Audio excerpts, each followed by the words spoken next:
Hello बच्चों, कैसे हो आप लोग। आइए आज चैप्टर 3 का दूसरा टॉपिक स्टार्ट करते हैं। चैप्टर 3 हमारा क्या था? चैप्टर 3 हमारा था motion in a straight line. हमने इंस्टेंटेनियस वेलोसिटी पढ़ी थी, एवरेज वेलोसिटी पढ़ी थी, डिस्प्लेसमेंट पढ़ा था, डिस्टेंस पढ़ा था। ठीक है, अब इसके बाद आइए हम पढ़ते हैं एक्सीलरेशन। एक्सीलरेशन क्या होता है बच्चों? फिज़िक्स अपने आप में एक बहुत कमाल का सब्जेक्ट है, नहीं? क्योंकि किसी और सब्जेक्ट का आप डेली लाइफ में इतना प्रैक्टिकल इम्प्लीमेंटेशन नहीं देख सकते। फिज़िक्स को आप फील कर सकते हो, लेकिन फ़िज़िक्स को फील करने के लिए कंडीशन क्या है कि आपकी ब्रेन खुली होनी चाहिए। आपको एहसास होना चाहिए कि आप जो भी फिज़िकल एक्टिविटी कर रहे हैं उसमें कहाँ कहाँ फिज़िक्स इन्वॉल्व है। ठीक है, चलिए इसी के साथ स्टार्ट करते हैं एक्सीलरेशन। एक्सीलरेशन क्या होता है बच्चों? एक्सीलरेशन का मतलब होता है rate of change of velocity. ठीक है, इसके पहले हमने पढ़ा था वेलोसिटी क्या होती है। वेलोसिटी आपकी होती है rate of change of displacement. Acceleration क्या है? एक्सीलरेशन उससे एक टर्म हायर है, rate of change of velocity. और किसके रेस्पेक्ट में? दो चीज़ों के रेस्पेक्ट में चेंजेस आ सकते हैं, या तो स्पेस के रेस्पेक्ट में या फिर टाइम के रेस्पेक्ट में। तो एक्सीलरेशन जो आपका होता है वो rate of change of velocity with respect to time.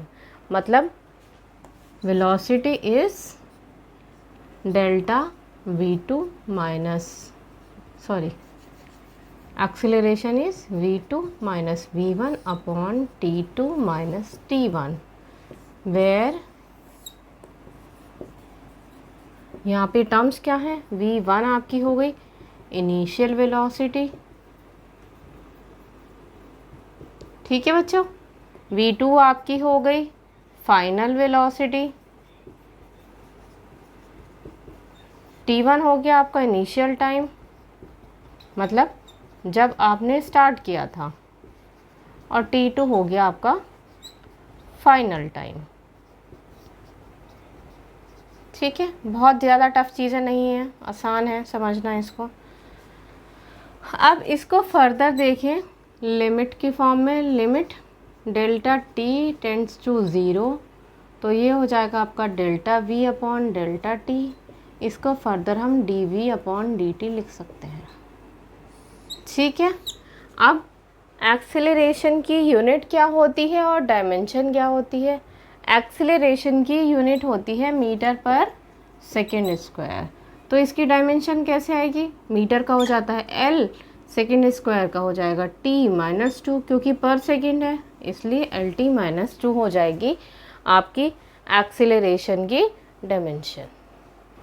अब देखते हैं एक्सीलरेशन को अगर हम डिस्प्लेसमेंट और टाइम के ग्राफ पे प्लॉट करते हैं अलग अलग सिचुएशन में, अलग अलग कंडीशंस में, तो हमारे ग्राफ कैसे आते हैं। ये हमारा पहला ग्राफ, ये है second, and this one is third one. First graph में सिचुएशन क्या है? ये एक्स है हमारा वाई एक्सिस पे, जिसको हम कहते हैं displacement, and this T is representing time. ठीक है, तो ये शो कर रहा है हमारा एक्सीलरेशन। कैसे शो कर रहा है? जैसे जैसे टाइम बढ़ रहा है आपका डिस्प्लेसमेंट भी बढ़ रहा है। ठीक है, तो ये हो गया आपका एक्सीलरेशन का ग्राफ। इस ग्राफ को जब उल्टा कर देंगे तो ये हो जाएगा हमारा रिटार्डेशन का ग्राफ। रिटार्डेशन का मतलब क्या होगा? Retardation is just the opposite of acceleration, मतलब डी एक्सीलरेट हो रहा है।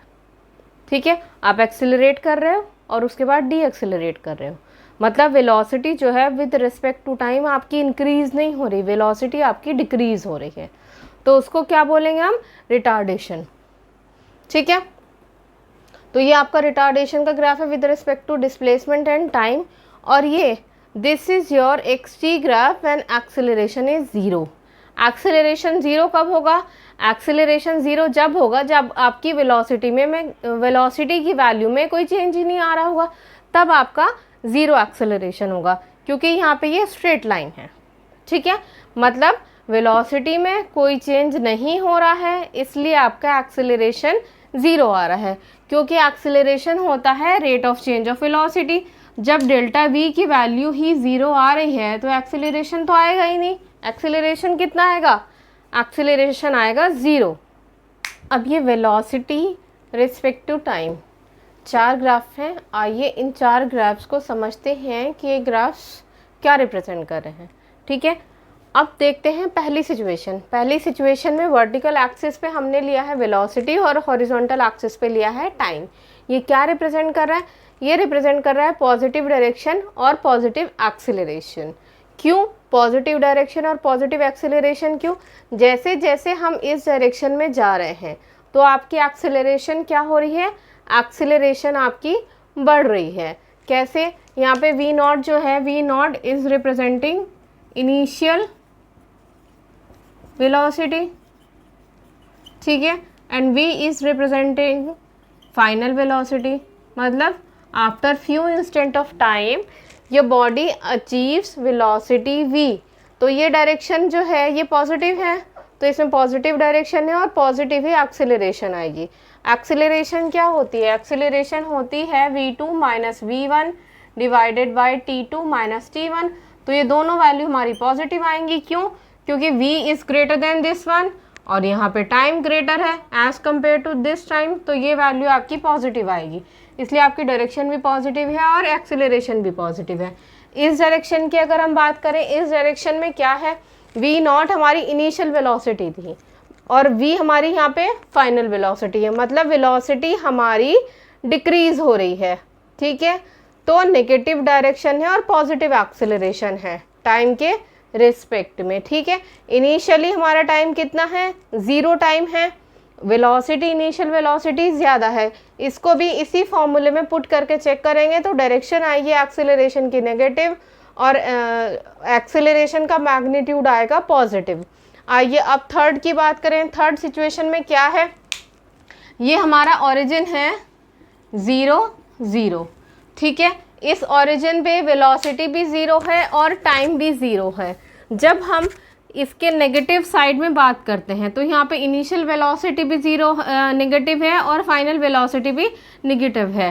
टाइम नेगेटिव नहीं हो सकता, टाइम तो कभी नेगेटिव हो ही नहीं सकता, जो कि इम्पॉसिबल है। टाइम पॉजिटिव है, मतलब मैग्नीट्यूड जो है वेलोसिटी का इस डायरेक्शन में बढ़ रहा है, नेगेटिव डायरेक्शन में ही बढ़ रहा है। तो इसमें आपकी डायरेक्शन भी नेगेटिव है और इसमें आपकी एक्सीलरेशन भी नेगेटिव है। फोर्थ कंडीशन की बात करें, फोर्थ कंडीशन में क्या है? ये ग्राफ आपका, ये आपका ओरिजिन है 0 0, ये पॉजिटिव ग्राफ है, ये नेगेटिव ग्राफ है। इसमें क्या है? नेगेटिव एक्सीलरेशन है लेकिन पॉजिटिव एक्स डायरेक्शन है। पॉजिटिव एक्स डायरेक्शन क्यों है?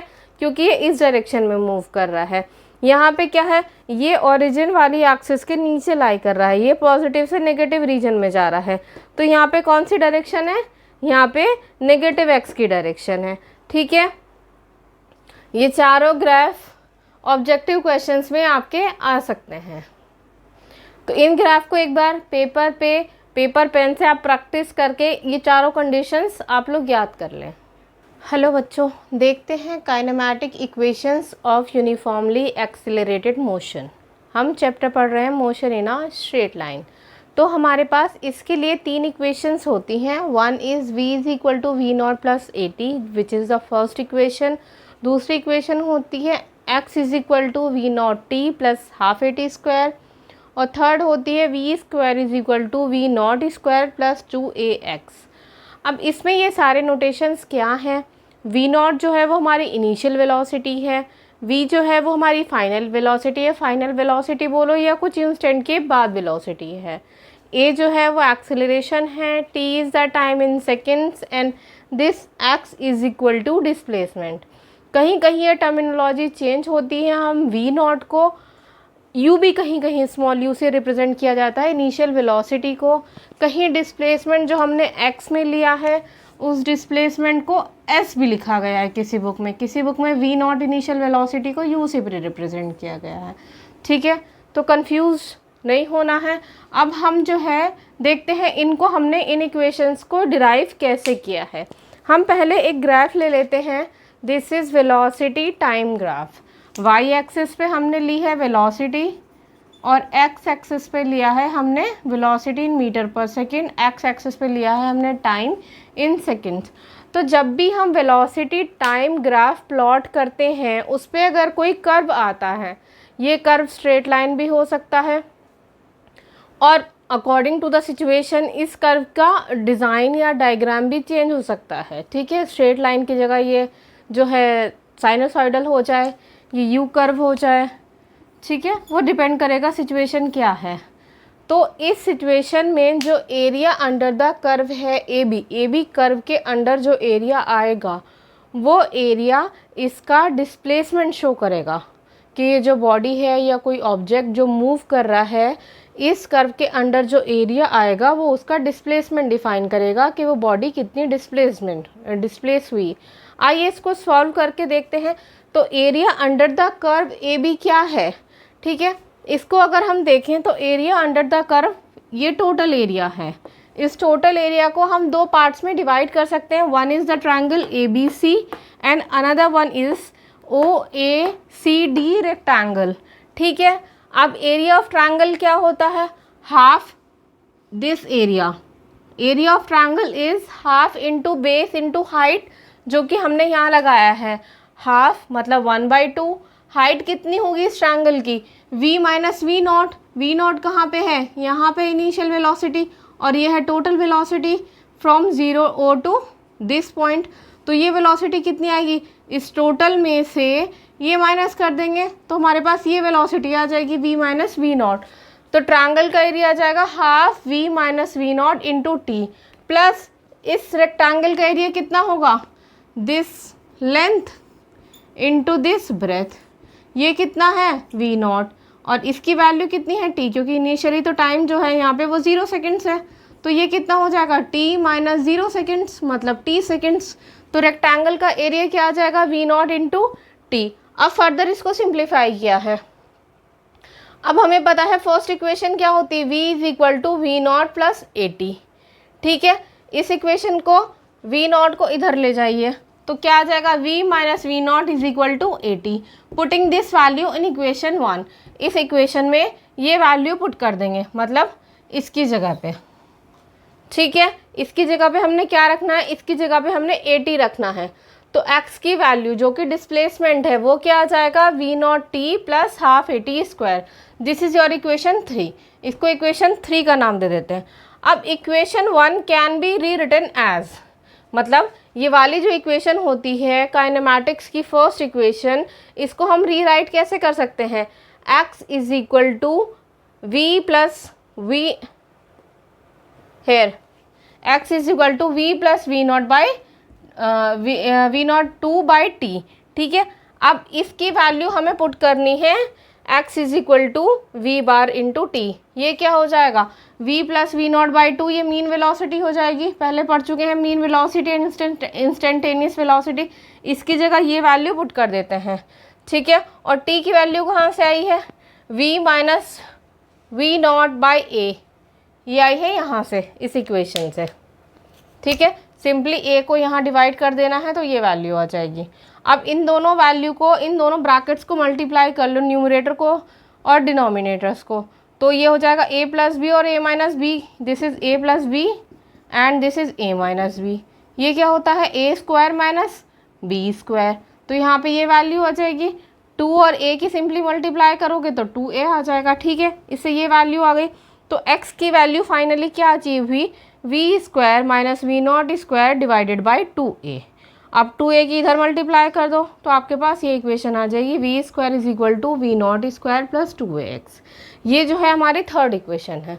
तो काइनेमैटिक इक्वेशन क्या हो गई तीनों? v is equal to v naught plus a t. Second equation है x is equal to v naught t plus half a t square. Third equation है v square is equal to v naught square plus 2ax।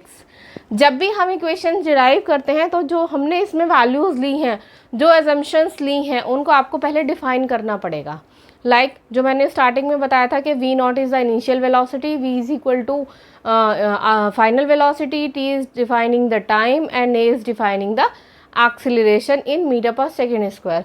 तो ये सारा derive करने से पहले आप ये सारी एजम्पशंस लिख देना, तो आपको उससे इस डेरिवेशन पे पूरे मार्क्स मिलेंगे।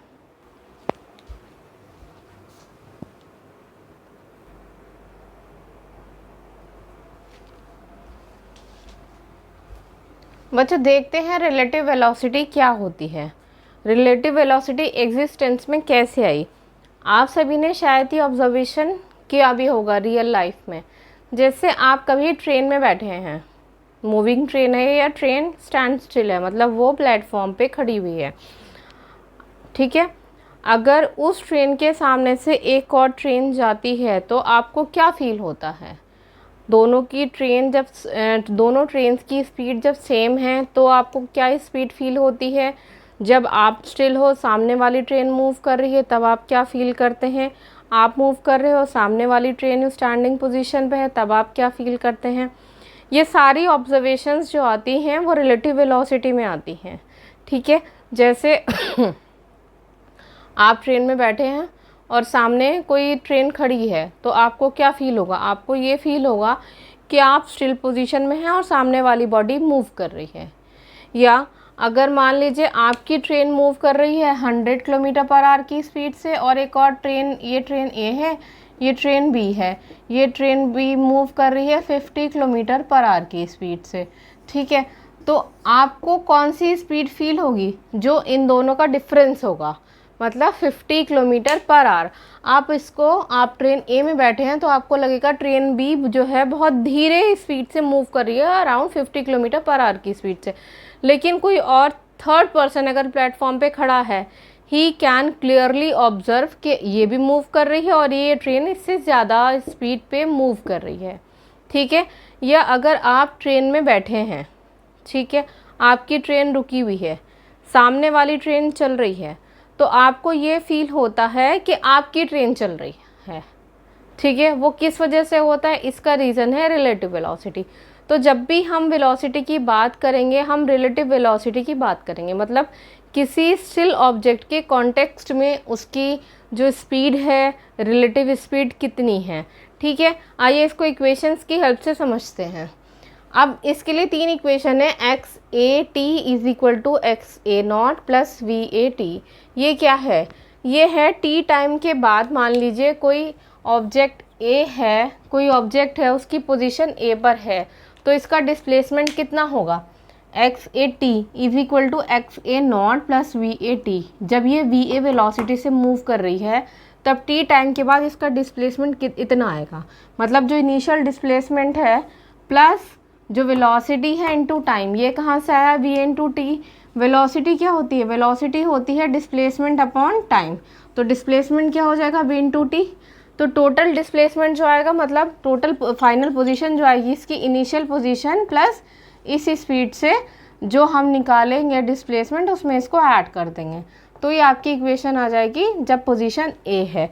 जब पोजीशन बी है तब क्या होगी, मतलब ये यहाँ पे स्टिल पोजीशन में जब time t is equal to 0 था तो पोजीशन थी ये x b at 0 plus v b t, ये भी इसी फॉर्मूले से आया है, तो तब पोजीशन ये हो जाएगी। अब हमें चाहिए दोनों का रिलेटिव डिस्प्लेसमेंट। तो रिलेटिव डिस्प्लेसमेंट कैसे निकालेंगे, एक्स बी ए क्या होगा, x b minus x a at the time after time t या टी सेकेंड्स के बाद। इन दोनों की जो वैल्यूज़ हैं, ये वैल्यूज सिंपली हम यहाँ पे पुट कर देंगे। तो v b minus v a को हम क्या लिख सकते हैं, वी बी ए सफिक्स में, ठीक है। वी बी ए क्या होगा, v b a will be v b minus v a. In the same way हम वी ए बी लिख सकते हैं, v a minus v b. तो इन दोनों के रिलेटिव इनमें क्या रिलेशनशिप आएगा, इनमें रिलेशनशिप आएगा v a b is equal to minus v b a, ठीक है। जहाँ भी आपको वेलोसिटी के नीचे 2 सफिक्स दिखे हैं तो उसका मतलब क्या है, पहले वाला कौन सी पोजीशन दिखा रहा है, दूसरे वाला कौन सी पोजीशन दिखा रहा है, वी बी ए, मतलब बी की relative velocity with respect to a. V a b मतलब वी की velocity at the point a और किसके रिलेटिव में, किसके रेफरेंस में, विद रिस्पेक्ट टू बी। तो इसको हम ऐसे रिप्रेजेंट करते हैं, ठीक है। दोनों के बाद अगर दोनों की डायरेक्शंस देखेंगे, v b minus v a, यहाँ पे आएगा v a minus v b, तो सिंपली नेगेटिव साइन बाहर आ जाएगा, ठीक है। नेगेटिव साइन का मतलब क्या है कि सिर्फ हमारा व्यू चेंज हो रहा है, हम किस पॉइंट से स्पीड्स को ऑब्जर्व कर रहे हैं, ठीक है। तो इस चैप्टर का सारा कंटेंट इसी पॉइंट पे ख़त्म हो जाता है। अब हम देखते हैं इस चैप्टर में 2-3 जो इम्पोर्टेंट न्यूमेरिकल्स हैं वो। यहाँ से इस चैप्टर का पहला क्वेश्चन है, a car is moving along a straight line, say OP. This is your straight line OP. It moves from O to P in 18 seconds and returns from P to Q in 6 seconds. इसको यहाँ से यहाँ जाने में लगते हैं 18 seconds और यहाँ से यहाँ वापस आने में लग रहे हैं 6 seconds. What are the average velocities and average speed of the car in going from O to P and from O to P and back to Q? दो सिचुएशन में निकाल लें, मतलब एक तो यहाँ से यहाँ जा रहा है, यहीं जाके रुक जाता है. सेकेंड सिचुएशन में यहाँ से O से P पर गया और P से वापस Q पर आया. इन दोनों सिचुएशन में हमें एवरेज स्पीड भी निकालनी है और एवरेज वेलोसिटी भी निकालनी है. देखिए फर्स्ट केस में एवरेज वेलोसिटी निकाल रहे हैं. एवरेज वेलोसिटी क्या होती है? Velocity is displacement upon time. तो फर्स्ट केस में डिस्प्लेसमेंट कितना हुआ? O से P पर मूव किया, कितना? 360 मीटर. कितने सेकेंड्स में गया? क्वेश्चन में गिवन है 18 सेकेंड्स. ये रहा 18 सेकेंड्स. तो 360 divided by 18 is 20 metre per second, क्योंकि 360 मीटर में था और 18 था सेकेंड्स में. ठीक है. अब क्या निकालना है? Average speed. एवरेज स्पीड क्या होती है? एवरेज स्पीड होती है पाथ लेंथ अपॉन टाइम. तो पाथ लेंथ कितनी आई? पाथ लेंथ मतलब जितना टोटल पाथ फॉलो अप किया. पाथ कितना फॉलो अप किया? 0 to P 360. ठीक है, ये 360 divided by 18. Again we get the same 20 metre per second, क्योंकि जितना पाथ लेंथ है फर्स्ट सिचुएशन में उतना ही डिस्प्लेसमेंट है. अब सेकंड केस के लिए मतलब O से P तक जाता है और P से वापस Q तक आ जाता है. तो पहले केस में हमें चाहिए एवरेज वेलोसिटी. एवरेज वेलोसिटी होती है हमारी डिस्प्लेसमेंट अपॉन टाइम. तो O से P पर गया, P से Q पर आ गया, तो टोटल डिस्प्लेसमेंट कितना हुआ? टोटल डिस्प्लेसमेंट हुआ दिस मच. तो कितनी डिस्टेंस ट्रैवल हुई? 240. टाइम कितना लगा? O से P तक जाने में 18 सेकेंड, P से Q तक आने में 6 सेकेंड्स. दोनों को ऐड कर दो और सिंपली डिवाइड कर दो, you will get 10 metre per second. ठीक है. इस केस के लिए हमें एवरेज स्पीड निकालनी है. तो एवरेज स्पीड क्या होती है? Path length divided by total time taken. तो पाथ लेंथ इस केस में कितनी है? O से P पर गया और P से वापस Q पर आ गया. 360 प्लस 120 हो गया ये 480 divided by total time 18 seconds plus 6 seconds which is 24 seconds. तो इसको डिवाइड कर दो, you will get 20 metre per second. ठीक है. तो चारों कंडीशन के लिए मतलब दोनों कंडीशन के लिए आपकी एवरेज स्पीड भी आ गई है और एवरेज डिस्प्लेसमेंट भी आ गई है.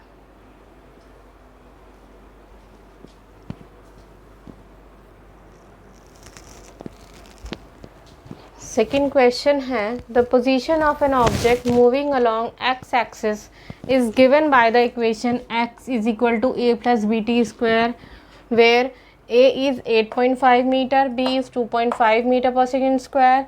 What is the velocity at t is equal to 0, t is equal to 2 seconds? What is the average velocity at t is equal to 2 seconds and t is equal to 4 seconds? ठीक है, देखते हैं इसको. अब हमारे पास expression किसके लिए given है? डिस्प्लेसमेंट के लिए. ये second equation x is equal to हमें गिवन है a plus b t square, ये हो गया. अब वेलोसिटी क्या होती है? Velocity is rate of change of displacement. मतलब अगर हम डिस्प्लेसमेंट को टाइम के रिस्पेक्ट में डिफ्रेंशिएट कर देंगे तो हमारी वेलोसिटी आ जाती है. ये हमने पुट किया v is equal to d x by d t. अब x की वैल्यू जो हमें इक्वेशन में गिवन है उसको प्लेस करके सिंपली डिफ्रेंशिएट किया है. ये डिफ्रेंशिएशन ज़ीरो क्यों हो गया? क्योंकि a कोई कांस्टेंट है विद रिस्पेक्ट टू t. ठीक है. तो इसका डिफ्रेंशिएशन आएगा ज़ीरो. और x की पावर n का डिफ्रेंशिएशन क्या होता है? n x की power n minus a, n minus 1. तो ये फॉर्मूला यहाँ पे लगाया है. ठीक है. तो v की वैल्यू ये तो हो जाएगा, पूरी टर्मिनोलॉजी हो जाएगी ज़ीरो. तो v की वैल्यू आएगी हमारे पास 2bt. ठीक है. अब हमें क्वेश्चन से b और t की वैल्यू रखनी है. b की वैल्यू कितनी गिवन है हमारे पास? 2.5 और t हमारे पास क्या है? 2 सेकेंड्स एंड 4 सेकेंड्स.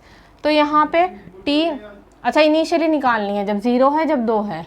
तो जब t 0 है तो 5 इंटू 0 इज़ 0। जब t हमारा 2 सेकेंड्स है तो 5t कितना हो जाएगा 10 मीटर पर सेकेंड। ठीक है, अब हमें निकालनी है एवरेज वेलोसिटी।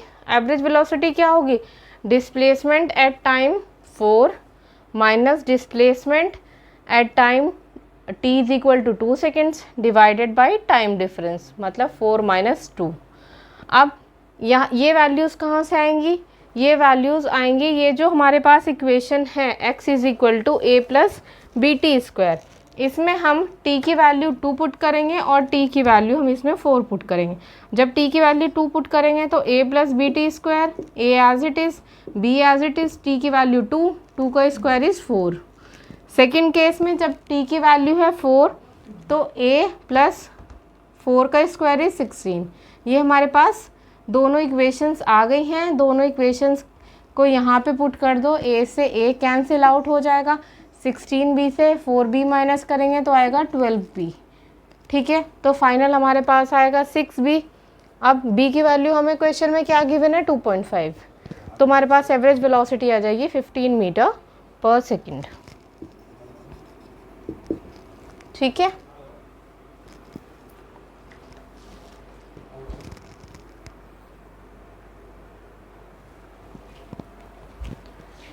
बच्चों नेक्स्ट क्वेश्चन है, a ball is thrown vertically upward with a velocity of 20 meter per second from the top of a multi-story building. The point from where ball is thrown is 25 meter from the ground. How high will the ball rise? How long will it be before the ball hits the ground? Take G. Acceleration due to gravity है 10 metre per second square. दो condition है, ये एक हमारी multi storey building है, इसके top से someone is throwing ball, यहाँ से बॉल को थ्रो कर रहे हैं up to a certain height, तो वो कितनी हाइट तक जाएगी बॉल, फिर उसके बाद वापस आएगी। तो हमें निकालनी है वो डिस्टेंस कि कितनी हाइट तक ऊपर जाएगी, और वो टाइम निकालना है जब ऊपर जाए और वापस ग्राउंड पे टच कर दे। ठीक है, तो इसको दो सिचुएशन में सॉल्व करते हैं। क्या क्या गिवन है पहले वो नोट डाउन करते हैं। v0 हमें गिवन है 20 मीटर पर सेकेंड, मतलब बॉल को ऐसे थ्रो किया तो थ्रोइंग वेलोसिटी क्या थी 20 मीटर पर सेकेंड। एक्सेलरेशन ड्यू टू ग्रेविटी क्या होगी -10। माइनस क्यों लिया है, क्योंकि हम जब ऊपर फेंक रहे हैं तो ग्रेविटी के अगेंस्ट थ्रो कर रहे हैं, उस केस में साइन लेंगे माइनस। ठीक है, तो इसको पुट करेंगे v square is equal to you square plus 2gh वाले इक्वेशन में। v हमारी फाइनल वेलोसिटी 0 क्यों ली, क्योंकि जब भी हम किसी ऑब्जेक्ट को थ्रो करते हैं तो वो एक पॉइंट पे जाके जिस पॉइंट से वापस आता है, मतलब एक हाइट तक जाएगा, यहाँ पे जाके रुक जाएगा, उसकी वेलोसिटी क्या हो जाएगी 0, फिर वापस वो ग्रेविटी की सपोर्ट से नीचे आना शुरू करेगा, तो फाइनल वेलोसिटी क्या हो गई 0 पुट करेंगे। इनिशियल वेलोसिटी थी 20, जी की वैल्यू माइनस में y माइनस वाई नॉट। इस इक्वेशन को सॉल्व करेंगे तो y माइनस वाई नॉट आ जाएगा 20। y माइनस वाई नॉट क्या है, AB हाइट। ठीक है, 20 मीटर आ गया। अब हमें निकालना है टोटल टाइम, मतलब ये कितने टाइम में ऊपर गया और फिर वापस आके ग्राउंड को टच किया। तो पहले कौन सा टाइम निकालेंगे, जब थ्रो किया स्टोरी से, यहाँ पे मल्टी स्टोरी बिल्डिंग की छत से, तो यहाँ तक पहुँचने में उसे कितना टाइम लगा। ठीक है, फ्रॉम A टू B, फिर B to ground, A to B, V is equal to v0 plus 80। अब यहाँ पे फाइनल वेलोसिटी 0 हो रही थी, इनिशियल वेलोसिटी 20, A की वैल्यू -10, तो T सिंपली आ जाएगा 2 सेकेंड्स। अब जब B से आया वापस ग्राउंड पे, तो टोटल डिस्टेंस कितनी ट्रैवल करी उसने 45 दिस मच। ये कैसे आई, ये हमारी 25 और ये y माइनस वाई नॉट की वैल्यू कितनी आई 20। This value we have calculated as 20।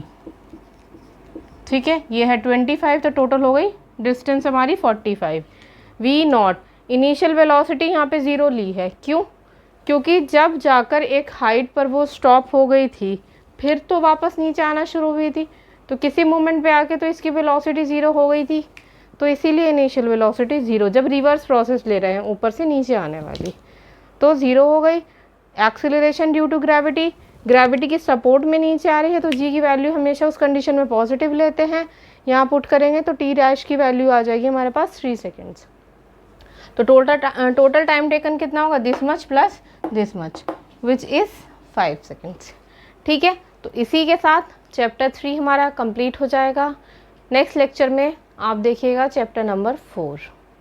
अगर आपको ये लेक्चर पसंद आया तो मेरे वीडियो को लाइक करें, सब्सक्राइब करें और शेयर करें। Thank you.